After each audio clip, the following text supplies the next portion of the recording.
Əziz valideynlər, bugün sizə gənclər və yeniyetmələr arasında məşhur olan internet oyunlarından, xüsusən də Mavi Balina oyunu haqqında məlumat verəcəm. Bu oyun adından saf səslənsə də, əslində təhlükəli içərik xarakteri daşıyır. Oyun əvvəlcə sadə təlimatlar şəklində başlayır. Məsələn, musiqi dinləmək, şəkil çəkmək, sadə ev rutinlərini yerinə yetirmək. Amma təəssüf ki, gedərək bu təhlükəli xarakter almağa başlayır.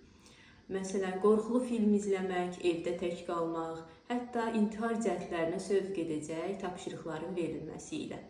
Oyun internet vasitəsilə idarə edilir və uşaqlara psixoloji manipulyasiya ilə təlqin edilir. Əziz valideynlər, uşaqların izlədikləri içəriklərə, oynadıkları oyunlara mütləq şəkildə nəzarət edin.